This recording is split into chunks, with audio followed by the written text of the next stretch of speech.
স্বামী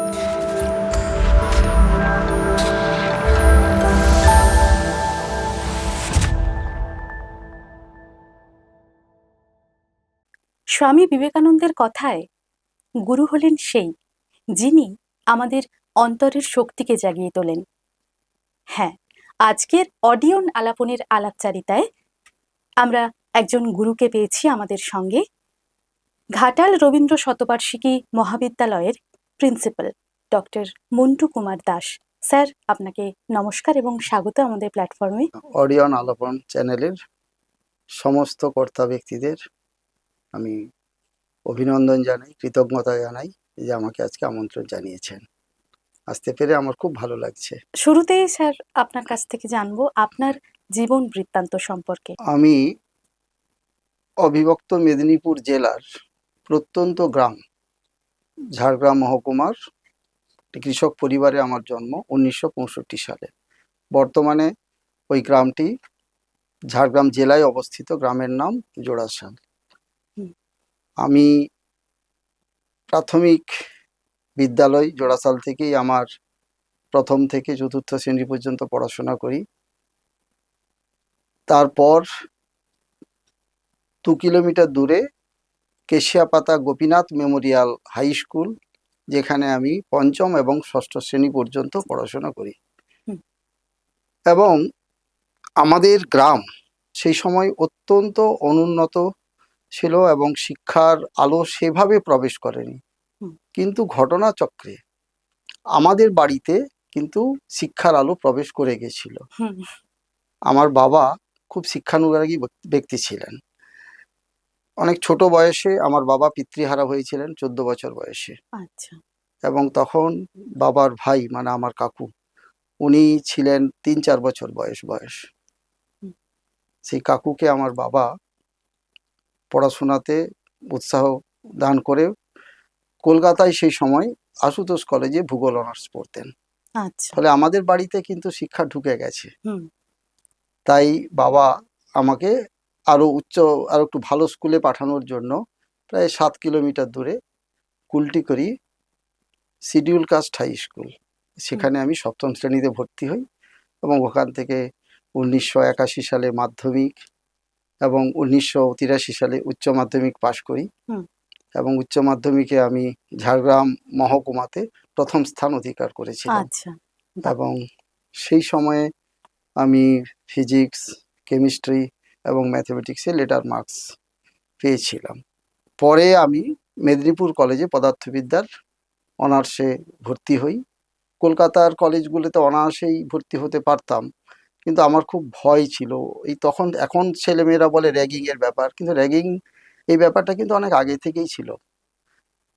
টিভি ছিল না, রেডিওতে শুনতাম। সেই আমার ভয়ে আমি কিন্তু কলকাতাতে ভর্তি হইনি, আমি মেদিনীপুর কলেজেই ভর্তি হলাম এবং সেখানে আমি ফার্স্ট ক্লাস পেয়েছিলাম এবং কলেজেও প্রথম হয়েছিলাম।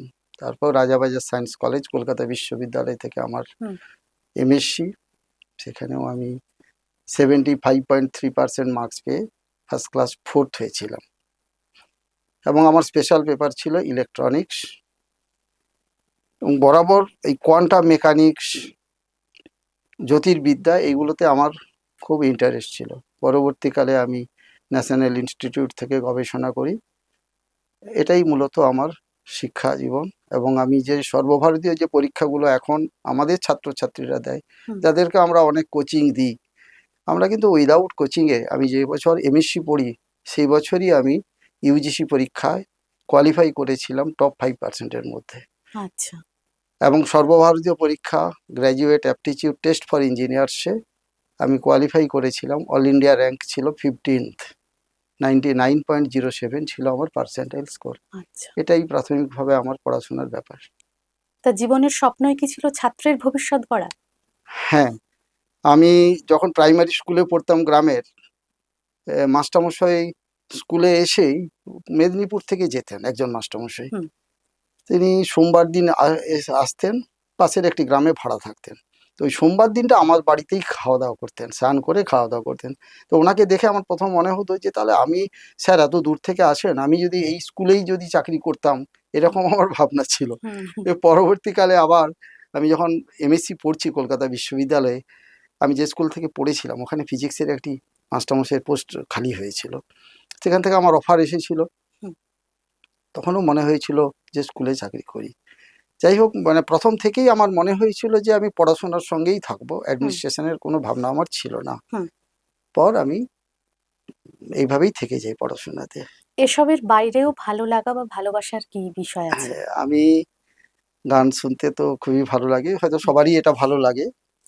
বই পড়ি, আর আমার একটা নেশা আছে, আমি গাড়ি চালাতে খুব ভালোবাসি। আমি অনেক ছোটবেলা থেকেই আর কি গাড়ি চালাই, 4 হুইলার 2 হুইলার চালাতে আমার খুব ভালো লাগে। কর্মজীবনে প্রবেশ কবে? আমি 1997 সালের 24শে এপ্রিল গড়বেতা কলেজে পদার্থবিদ্যার অধ্যাপক হিসেবে জয়েন করেছিলাম। আচ্ছা। ওখান থেকেই আমার পড়া, এবং আমার বেশিরভাগ জীবনটাই গড়বেতা কলেজে কেটে গেছে। আচ্ছা। 22 বছর, দীর্ঘ 22 বছর, 1997 সাল থেকে 2018 পর্যন্ত ছিলাম, মানে অ্যাসোসিয়েট প্রফেসর পর্যন্ত আমি ছিলাম। কিন্তু ওখানে আমি জয়েন করে একেবারে ইয়াং অধ্যাপক হিসেবে জয়েন করেছি। তখন ওই মহাবিদ্যালয়ের আমার 14 নম্বর সিরিয়াল ছিল, টিচারদের সিরিয়াল, সিনিয়র মোস্ট প্রিন্সিপাল 1 2 করে আমার ছিল 14 নম্বর সিরিয়াল। তার মানে একটা স্কুলের চেয়েও কলেবরটা অনেক কিন্তু ছোট ছিল একাডেমিক ইনফ্রাস্ট্রাকচারের নিরিখে। কিন্তু বিল্ডিং ছিল না তা নয়। এবং সবে বছর 2-3 হয়েছে পদার্থবিদ্যায় অনার্স খোলা হয়েছে, ওখানে আমি জয়েন করলাম। এবং তখনকার যিনি পদার্থবিদ্যার হেড অফ দি ডিপার্টমেন্ট ছিলেন প্রয়াত জ্যোতির্ময় রায়, তিনি কিন্তু আমি প্রথম দিন যেতেই প্রায় বিভাগের অধিকাংশ দায়িত্ব আমার হাতে ছেড়ে দিয়েছিলেন। প্রথম থেকেই আমার ওই বিভাগ নিয়েই কাজ করা। এবং পরবর্তীকালে উনি রিটায়ার করলেন, আরও 1-2 জন টিচার জয়েন করলেন, কিন্তু তারা সবই স্টপ গ্যাপে আসছেন, আবার 2 বছর পরে চলে যাচ্ছেন। আমি কিন্তু থেকে গেছি। ফলে ওখানে যতটুকু ভালো, যতটুকু খারাপ, বা যতটুকু কাজ শেখা ওখান থেকেই আমার। এবং পড়াশোনার সাথে সাথে ওখানে কিছু অ্যাডমিনিস্ট্রেটিভ কাজ করতাম, সিনিয়ররা আমাদেরকে হাতে ধরে ওখানে কাজ শিখিয়েছিলেন। তাহলে গড়বেতা কলেজ ছেড়ে আপনি এখন ঘাটাল রবীন্দ্র শতবার্ষিকী মহাবিদ্যালয়ের প্রিন্সিপাল। এখানে আসা কবে ওখান থেকে? না, আসলে আরো একটা ব্যাপার রয়েছে। গড়বেতাতে আমি ছিলাম 2018 সালের 16ই আগস্ট পর্যন্ত, কিন্তু তার আগে আমি 2013 সালে গড়বেতা কলেজের ভারপ্রাপ্ত অধ্যক্ষ ছিলাম, 2013 সাল থেকে 2015 সাল পর্যন্ত। এবং ওই পিরিয়ডে আমার ওই কলেজের ন্যাকের অ্যাক্রিডিটেশন আমার হাত ধরেই হয়েছিল। এবং তখন থেকে এবার এই পড়াশোনা টিচিং থেকে একটু একটু করে বোধহয় যেন আমি সরছি অ্যাডমিনিস্ট্রেশনের দিকে। তারপর ছেলে মেয়ে ছোট ছিল, ভেবেছিলাম পড়াশোনার মধ্যেই থেকে যাব, কারণ ওদের পড়াতে হবে, অনেক ছেলে পেলে মানুষ করলাম, এবার নিজের ছেলেকে যদি করতে না পারি। তাই আর প্রিন্সিপাল হওয়ার 15 সালের ঠিক ইচ্ছা ছিল না, কিন্তু পরিস্থিতির কিছু কারণে আমার মনে হলো যে না, এবার প্রিন্সিপাল হওয়া মনে হয় সময় এসেছে। তাই আমি 2018 সালের 17ই অগাস্ট পশ্চিম মেদিনীপুরেরই গোয়ালতোড়ে একটি কলেজ রয়েছে, সান্তাল বিদ্রোহ সার্ধ শতবার্ষিকী মহাবিদ্যালয়, তো ওখানের আমি প্রিন্সিপাল হয়ে জয়েন করলাম। তারপরে ঘাটালে এলাম।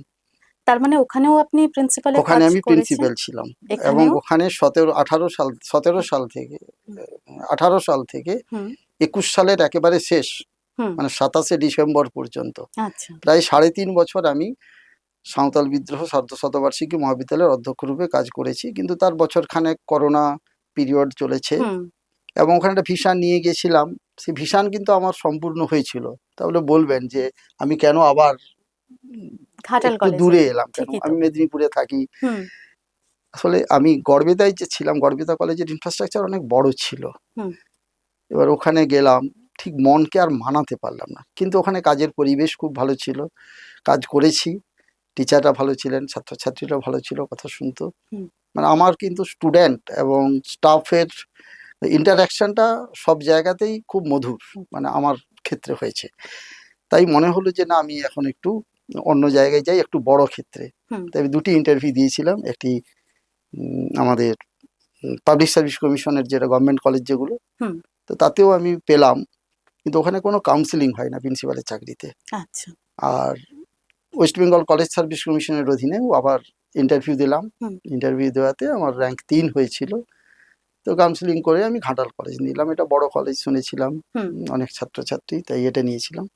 আর গভর্নমেন্ট কলেজে আমাকে ঝাড়গ্রাম রাজ কলেজের গার্লস উইংয়ে দেওয়া হয়েছিল। এবার গার্লস উইংয়ে দিয়ে যাওয়ার ফলে ওখানে স্টুডেন্ট সংখ্যা তো আরো কম। আমার সাঁওতাল বিদ্রোহের ছাত্র সংখ্যা ছিল প্রায় 1800, কিন্তু ওই উমেন্স কলেজের ছাত্রছাত্রীর সংখ্যা 700। তো নেচারালি আমার ওখানে যাওয়ার হলো না, আমি ঘাটালে জয়েন করলাম প্রিন্সিপাল হিসেবে। কিন্তু এই গভর্নমেন্ট কলেজের চাকরি বোধহয় আমার কপালে ছিল না হয়তো জয়েন করার। তার কারণ আমি 97 সালে আবার ঝাড়গ্রাম রাজ কলেজেও লেকচারারশিপ পেয়েছিলাম, তখনও জয়েন করিনি। কেন করিনি? ওই ট্রান্সফার হবে, গ্রামের ছেলে, একটু বাবা মায়ের কাছে থাকবো, এই প্রতি বছর বছর বদল হবে, সেই কারণে আমি ঘাটালে চলে এসেছি।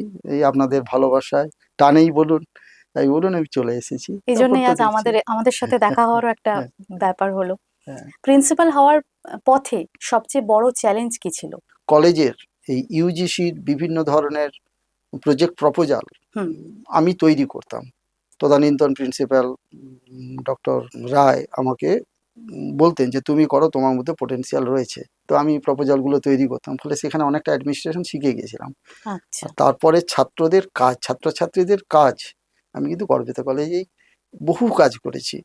কোনো ছাত্র অসুবিধায় পড়েছে, অসুখ হয়েছে, তাকে চিকিৎসার একটা ব্যবস্থা করে দেওয়া, কারোর ফর্ম ফিল আপ হয়নি, টাকার অভাব, তাকে একটু হেল্প করা। তারপরে ফর্ম ফিল আপের ডেট চলে গেছে, পরীক্ষা দিতে পারবে কিনা অনিশ্চয়তা, বিশ্ববিদ্যালয়ে গিয়ে সেখানে তার পরীক্ষার ব্যবস্থা করা, এগুলো করতাম। ফলে এগুলো অ্যাডমিনিস্ট্রেটরদের করতে হয়, ফলে আমার হাতে খড়ি ওখানে হলো।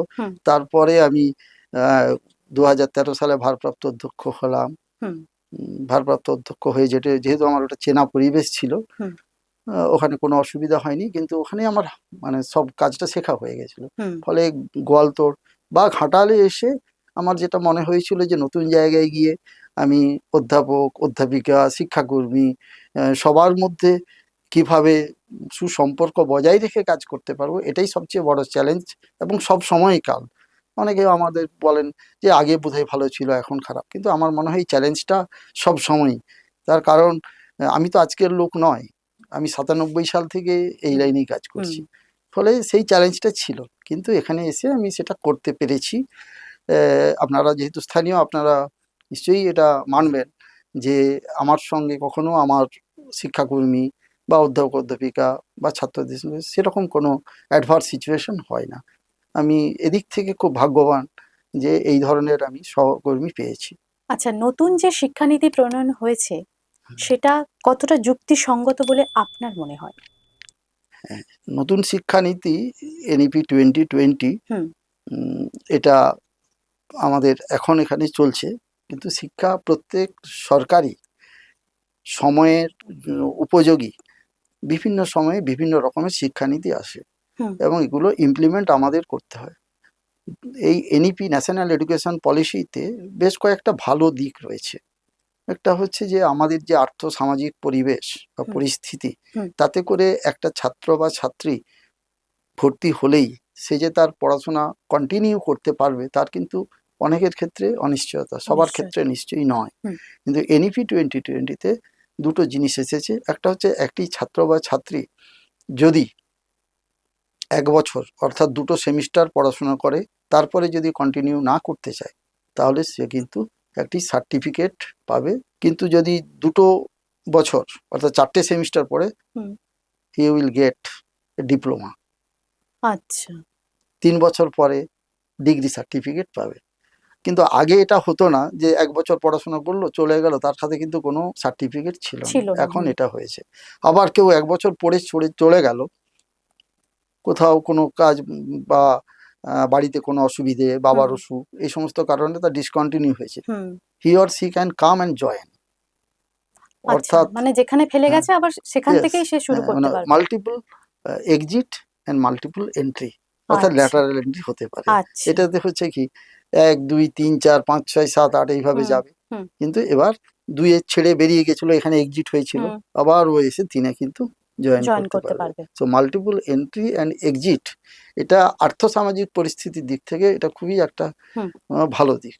আর 2 নম্বর হচ্ছে যে অনেক সময় আমরা যে গতানুগতিক যে পড়াশোনা করি, এই বিএ, বিএসসি, বিকম ইত্যাদির সঙ্গে সঙ্গে কিন্তু আরও কিছু স্কিল ডেভেলপমেন্ট যে কোর্সও করতে মানে দরকার হয়, কিন্তু আমাদের ইউজিসির কিন্তু স্বীকৃতি ছিল না যে একই শিক্ষাবর্ষে একটি স্টুডেন্ট দুটো কোর্স করতে পারবে। একই শিক্ষাবর্ষে দুটো কোর্স কিন্তু ছেলেমেয়েরা করতে পারতো যায় না। কিন্তু এনইপি 2020 বলছে যে একসঙ্গে দুটো কোর্স করতে পারবে, একটা অনলাইন একটা অফলাইন। ফলে এটা কিন্তু একটা খুব ভালো দিক। এছাড়াও যে স্কিলড ম্যান পাওয়ার ডেভেলপমেন্টের দিকে কিন্তু এই এডুকেশন পলিসিতে রয়েছে।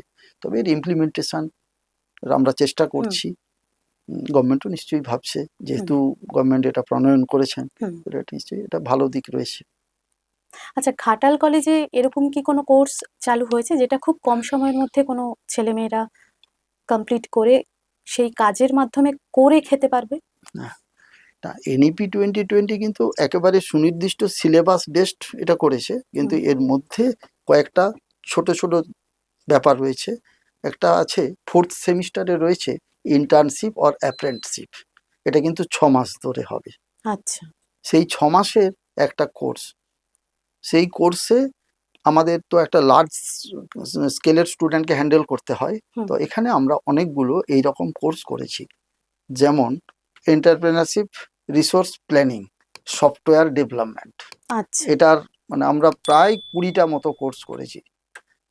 এটা একটা কোর্স। আচ্ছা, সাংবাদিকতা, ফটোগ্রাফি,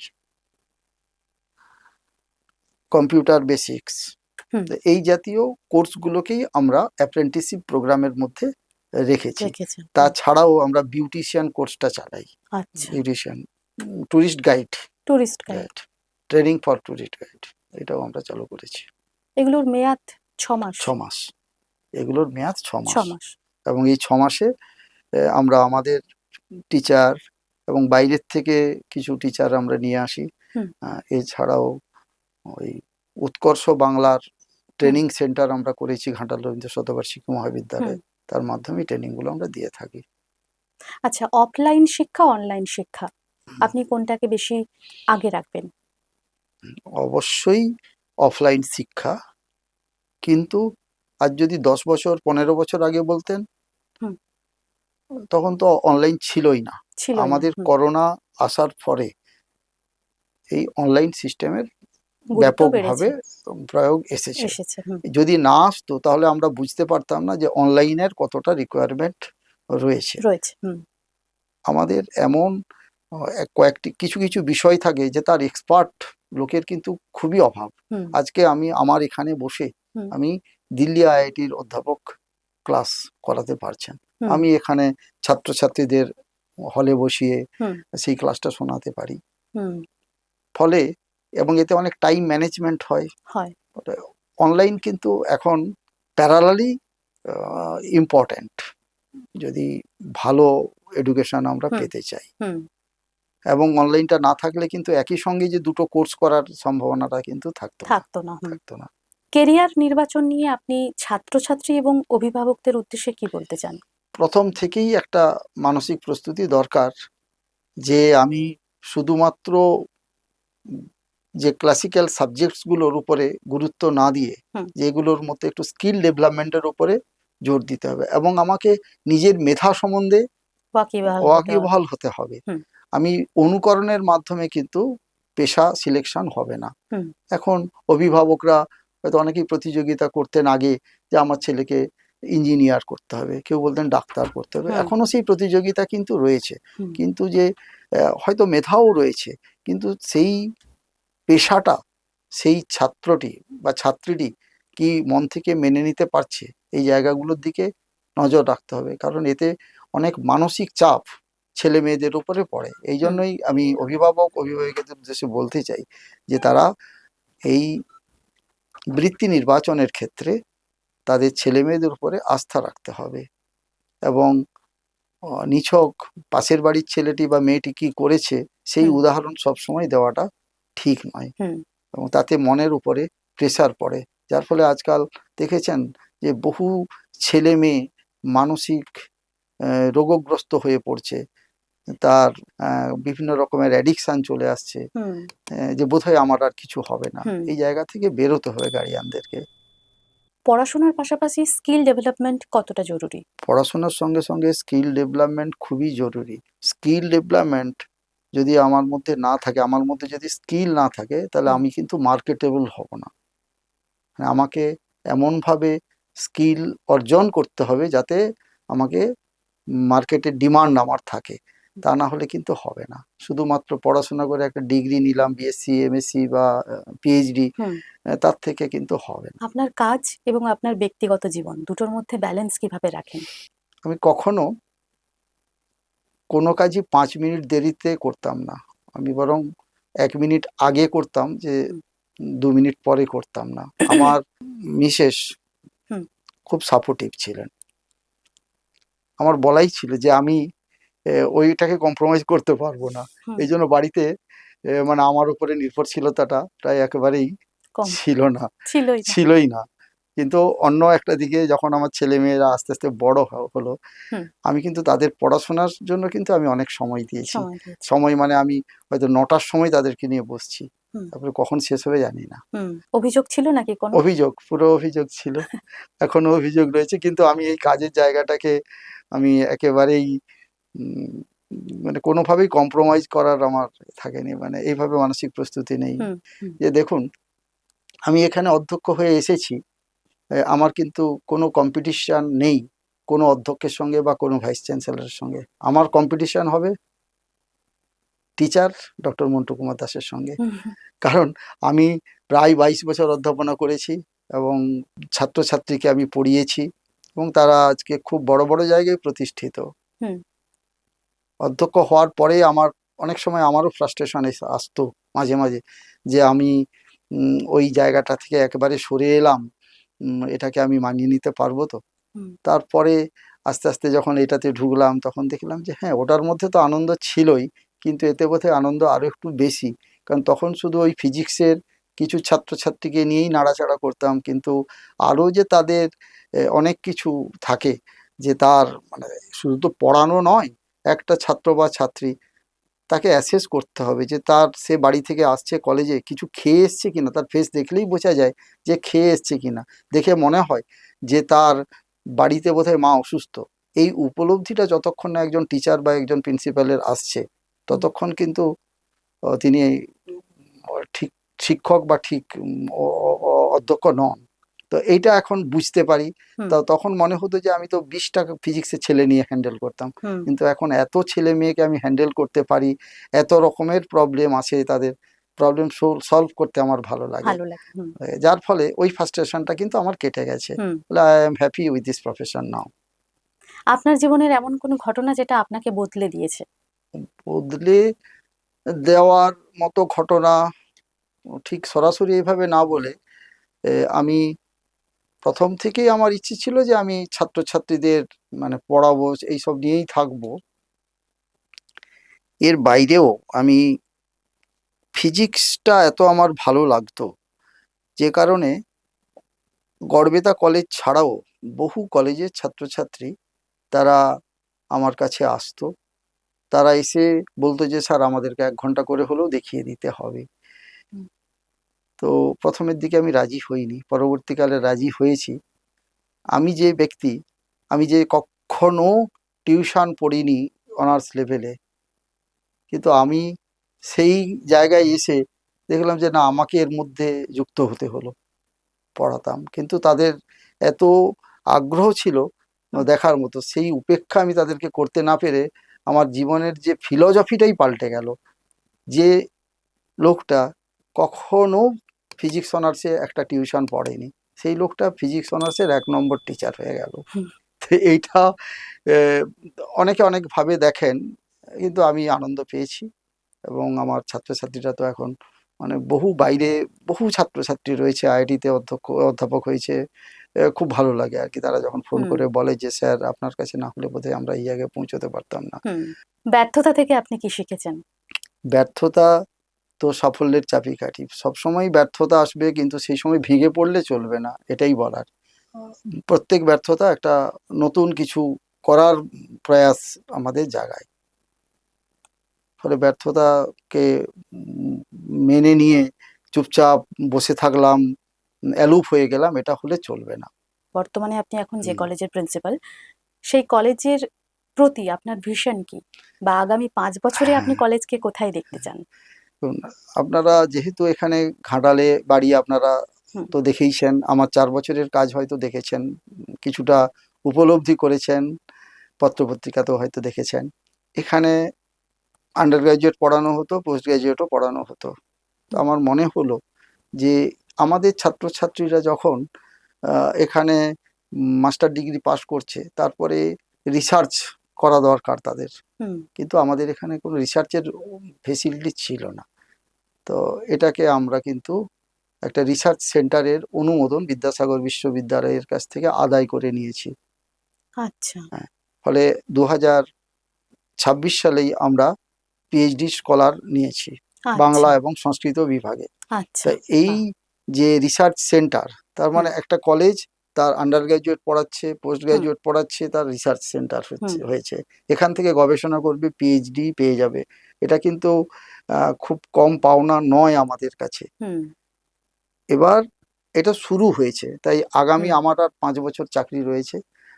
তো আমার ইচ্ছে যে, এবং এই রিসার্চ সেন্টারটা হয়েছে হিউম্যানিটিজ অ্যান্ড সোশ্যাল সায়েন্স, অর্থাৎ মূলত সহজ ভাষায় বললে আর্টসের বিভাগগুলোই রিসার্চ করতে পারবেন। আমার ইচ্ছে আছে যে আগামী দিনে আমরা সায়েন্সেও রিসার্চ সেন্টারের জন্য আবেদন করব, এবং আমাদের যে ধরনের পোটেনশিয়াল টিচাররা রয়েছেন সায়েন্স সেন্টারের অনুমোদন পাবো আশা রাখি। সেই চেষ্টা চলছে।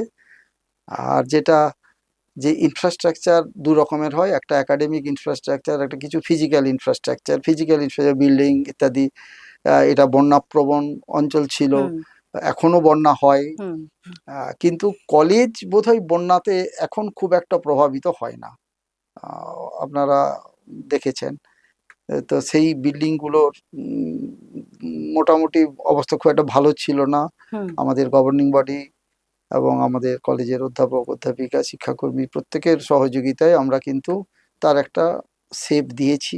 কম্পিউটার সেন্টার আমার কলেজে ছিল না, তো ছিল সেটাকে সেন্টার হিসেবে, সেন্টার মানে তো একটা বড় বেশি সংখ্যক কম্পিউটার থাকবে, এখানে এই 8টা 10টা কম্পিউটার ছিল। তো সেখানে আমরা একটা বড় কম্পিউটার সেন্টারের অলরেডি তার বেসিক ইনফ্রাস্ট্রাকচার তৈরি হয়ে গেছে, কম্পিউটার চলে আসবে, যাতে আমার প্রত্যেকটি ছাত্রছাত্রীকে এই স্কিল ডেভেলপমেন্টের একটা মিনিমাম রিকোয়ারমেন্ট হচ্ছে যে প্রত্যেক ছাত্রছাত্রী কম্পিউটার শিখুক। তো কম্পিউটার শেখাবো বলেই তো শেখা হবে না। আমার ফার্স্ট ইয়ারে ভর্তি হয় 1,500 ছেলে, তো তাদের আমি কম্পিউটার শেখাতে গেলে তো 10টা কম্পিউটারে হবে না। ঠিক। তাই এখন আমরা যে ইনফ্রাস্ট্রাকচারটা প্রায় তৈরি হয়ে এসেছে, আগামী এই ইলেকশনের জন্য হয়তো কিছুটা বন্ধ রয়েছে, 6 মাসের মধ্যে আমরা ওটাকে ওই 70টা কম্পিউটার ইনস্টল হবে, এবং প্রত্যেক স্টুডেন্টকে আমরা কম্পিউটার লিটারেট করব, এবং ফার্স্ট ইয়ারেই সেই কাজটা আমরা করে ফেলবো। রিসার্চ সেন্টার হলো, এবং ছাত্রছাত্রীদেরকে কিভাবে আরো কলেজে আনা যায়, কলেজে আনার জন্য আমরা রুটিনে কিছু নতুনত্ব এনেছি। আমিও যখন কলেজে পড়তাম বা আপনারাও যখন কলেজে পড়তেন, আমরা সায়েন্সের ছাত্রছাত্রীরা এতটা অনুভব করতাম না। আর্টসের ক্ষেত্রে কি হতো দেখুন, আপনি বাংলা অনার্সে পড়েন, আপনি গেলেন, সকালে বাংলার একটি ক্লাস হলো, পরে আপনার হয়তো হিস্ট্রি আছে, সেই হিস্ট্রি ক্লাস 4th পিরিয়ডে, পলিটিক্যাল সায়েন্স আছে লাস্ট পিরিয়ডে। তো মাঝের পিরিয়ডগুলোতে কিন্তু আপনারা চুপচাপ বসে থাকতেন, কেউ হয়তো লাইব্রেরিতে যেত। এখানে এসে বা আমি আমার আগের কলেজেও রুটিনের একটা আধুনিকীকরণ করেছিলাম, যে একটি স্টুডেন্টের ফার্স্ট সেমিস্টারে টোটাল ক্লাস 18খানা, তা 6 দিন যদি আসে সেই স্টুডেন্টটি, তাহলে 6 3 18, তার প্রত্যেক দিন 3টে করে ক্লাস, একটা ফার্স্ট পিরিয়ডে, একটা 4th পিরিয়ডে, একটা 7th পিরিয়ডে। তাহলে এই যে লস অফ টাইম হলো, এটাকে ম্যানেজ করার জন্য আমি টিচার্স কাউন্সিলের সঙ্গে বসেছিলাম, যে না, আমার ফার্স্ট সেমিস্টারের স্টুডেন্টরা আসবে সপ্তাহে 4 দিন, তাহলে কন্টিনিউয়াস ক্লাস পেল, এবং আর্থসামাজিক দিক বিবেচনা করে সে 2টো দিন অন্য কিছু করতে পারে, তার রুজি রোজগারও করতে পারে, অথবা অনলাইনে যে কোর্সটা করেছিল সেটার পড়াশোনা করতে পারে। এবং এটা আমি 18 সালে গোয়ালতোড় কলেজে, মানে সাঁওতাল বিদ্রোহ শতবার্ষিক মহাবিদ্যালয়ে চালু করেছিলাম।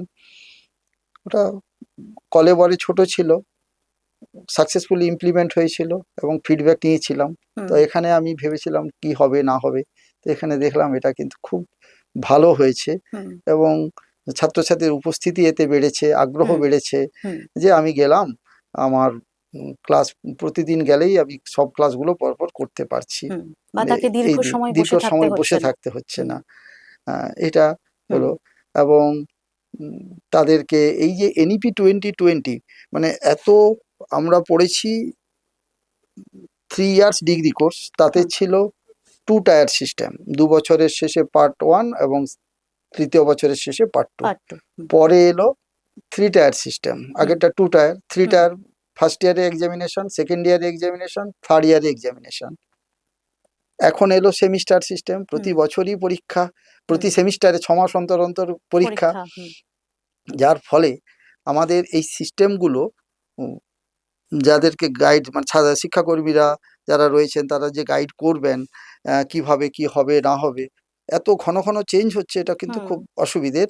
কিন্তু আমাদের ছাত্রছাত্রীরা বিশেষ করে তারা কিন্তু খুব ওয়েল ইকুইপড হয়ে গেছে। তার কারণ আমরা আমাদের টিচাররা তো তাদের যে গাইডলাইন রয়েছে সেখান থেকে পড়ে বুঝেছেন, এবং শিক্ষাকর্মীদেরকেও আমরা কিন্তু ট্রেন্ড করেছি যাতে ছাত্রছাত্রীরা কোনোভাবেই হ্যারাস না হয়। তারা একবারে বছরের শেষে এলো, সেমিস্টারের শেষে বুঝলো যে বোধহয় আমার এই কোর্সটা পড়তে হবে, এবং এরা আমাদের কিন্তু এটা খুব ভালো দিক। তারপর এখন অনেক স্কলারশিপ বিভিন্ন ধরনের রয়েছে, সেইগুলোর টাইমলি কাজ করানো, এগুলো অনেক চ্যালেঞ্জ রয়েছে এই সময়কালে। বেশ আপগ্রেড চিন্তা ভাবনা আপনার, সত্যি এগুলো মানে শিক্ষার্থীদের জন্য অনেকটা উপযোগী। আর আমি প্রবলেম যে সমস্ত হয় ছেলে মেয়েদের, আমি ডিরেক্ট সমাধান করার চেষ্টা করি। আমি কোনো টাইম বেঁধে দিইনি যে ছেলে মেয়েরা আমার সঙ্গে 2টো থেকে 2:30টা দেখা করতে পারবে। এটা এলে দেখা করা যায় আর কি, বা আমি যদি দেখতে পাই যে ছেলে মেয়ে দাঁড়িয়ে আছে, আমি অনেক সময় নিজেই ডেকে নিই। আচ্ছা, কারণ এই শিক্ষাগুলো আমার সব গড়বেতা থেকেই হয়েছে। এমন কোনো স্মৃতি ছাত্রছাত্রীদের সাথে কাটানো যেটা আপনার খুব মনে পড়ে বা আপনার খুব প্রিয়? আমি যখন এই গড়বেতা কলেজে থেকে আমি এলাম, মানে 16ই অগাস্ট 2018, সেদিন আমাকে একটা ফেয়ারওয়েল দেওয়া হয়েছিল। সেই দিনটা আমার কাছে একবারেই ভোলার নয়। আমি খুব কষ্টও পেয়েছিলাম এবং তার ভিডিও বিভিন্ন সোশ্যাল মিডিয়াতে ছিল, এখনও মাঝে মধ্যে আমি দেখি।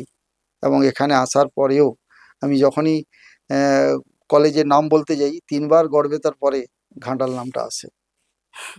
মানে ওটা আমার কাছে একটা গড়বেতার কলেজের সাথে একটা আত্মিক সম্পর্ক তৈরি হয়েছিল। এখন বা আজকাল যারা নিজেদের ভবিষ্যৎ নিয়ে খুব কনফিউজড, আপনি তাদেরকে কি বার্তা দেবেন? কনফিউজ হওয়ার জায়গা নেই, তাকে দেখতে হবে যে তার কোন দিকে তার ন্যাক রয়েছে। কেউ তো যোগাসন করতে পারে, যোগাসনে গিয়ে ভালো করতে পারে, সাঁতার করতে পারে, তাদের ট্রেনিং করাতে পারে। কারণ আমাদের দেশ, এত কোটি দেশ পশ্চিমবঙ্গ, ভারতবর্ষ, যেখানে আমি যদি ভাবি যে সরকারি চাকরি আমরা করব বা চাকরিই করব, এটা কিন্তু একেবারেই অবাস্তব চিন্তাধারা। আজকে দেখুন যে একটা ইলেকট্রিশিয়ান, আপনার বাড়িতে একটা ইলেকট্রিকের কোনো ফল্ট হয়েছে, আপনি ইলেকট্রিশিয়ানকে কল করে কি সময়ে পান? একদমই না। তাহলে কি, তাহলে আমরা কি বুঝলাম যে নিশ্চয়ই ইলেকট্রিশিয়ান আমার যত দরকার সেরকম নেই। তো এইরকম যে স্কিলের জায়গাগুলো কে বেছে নিতে হবে। আমি যদি ভালো ইলেকট্রিশিয়ান হতে পারি তাহলে আমার কিন্তু অনেক রোজগার করা যাবে। অনেক ওপেন, অনেক রয়েছে, ওপেন দিক রয়েছে, কিন্তু খুঁজে নিতে হবে নিজেকেই। মানুষকে চিন্তা ভাবনা করতে হবে, স্কিল ডেভেলপ করতে হবে। স্কিল, যে তার কোন স্কিলটার প্রতি তার বেশি আকর্ষণ, সেটাকে সে প্রফেশনালি বেছে নিতে পারে। আগামী প্রজন্মকে আপনি কি বার্তা দেবেন? আগামী প্রজন্মকে আমি বলতে চাই যে ভালো মানুষ হতে হবে, মানুষের পাশে থাকতে হবে। আমি একটা ছোট কাজ করছি, প্রতিবেশী সমালোচনা করছে, ওটার দিকে দেখলে হবে না, সমালোচনার ঊর্ধ্বে গিয়ে আমাকে কাজ করতে হবে। আজকাল ভালো মানুষের বড়ই অভাব, ভালো মানুষের খুব অভাব। তবে ঘাটালে এসে আমি যেটা দেখেছি যে আমার মূলত যে কলেজ, তাতে 75% এনরোলমেন্ট ছাত্রী আর 25% ছাত্র। ছাত্রদের কলেজে উপস্থিতির হার কম, আবার অনেকে মাঝপথে পড়াশোনা ছেড়ে চলে যায়, মনে হয় যে তারা কিছু কাজকর্ম করে। তবে ছাত্রীরা খুব রেগুলার, অ্যাটেন্টিভ এবং ব্যবহার খুবই মার্জিত, এবং এটা মনে হয় বিদ্যাসাগরের দেশ বলেই কিনা জানি না, মানে এটা আমার কাছে একটা খুব বাড়তি পাওনা এই কলেজে এসে। এতক্ষণ ধরে আপনার প্রফেশনের কথা অনেক শুনলাম, আপনার পরিবারের কথা জানতে খুব ইচ্ছে করছে। আমার পরিবারে এখন রয়েছেন আমার বাবা এবং মা। আমার বাবার বয়স 92 বছর। আচ্ছা, বাহ। মায়ের বয়স 82। আমার স্ত্রী মানসী, খুব সাপোর্টিভ, মানে অভিযোগ থাকলেও বাট সাপোর্টিভ, যার জন্য এগিয়ে আসার পেছনে ওনার অবদান যথেষ্ট। আর আমার এক ছেলে এবং একটি মেয়ে রয়েছে। আমার ছেলে এমডি পাস করেছে, এখন নাগপুর গভর্নমেন্ট মেডিকেল কলেজে রয়েছে। আচ্ছা। আমার মেয়ে ও মেডিকেল অফিসার, এখন এবারেই চাকরি পেয়েছে। আচ্ছা। হ্যাঁ। উনি কোথায় থাকছেন এখন? মেদিনীপুরেই থাকেন, পোস্টিং হয়েছে শালবনী হসপিটালে। আচ্ছা। হ্যাঁ, এমবিবিএস করেছে এনআরএস মেডিকেল কলেজ থেকে। ও হায়ার স্টাডির জন্য পড়াশোনা করছে। বাই দ্যাট টাইম এই বছর এই 9 তারিখ মার্চ মাসে আপনার ওই জেনারেল ডিউটি মেডিকেল অফিসারের পোস্টিং হয়েছে। বাড়ির কাছে বলেই নিয়েছে, এমডি পেলে হয়তো ছেড়ে চলে যাবে। তো ওরাও খুব সাপোর্টিভ, ওদের কোনো অভিযোগ ছিল না বাবা সম্বন্ধে, অন্তত প্রকাশ্যে বলেনি। আপনার ছেলেমেয়েরা এখন প্রতিষ্ঠিত, আপনার কিরকম লাগছে বাবা হিসেবে?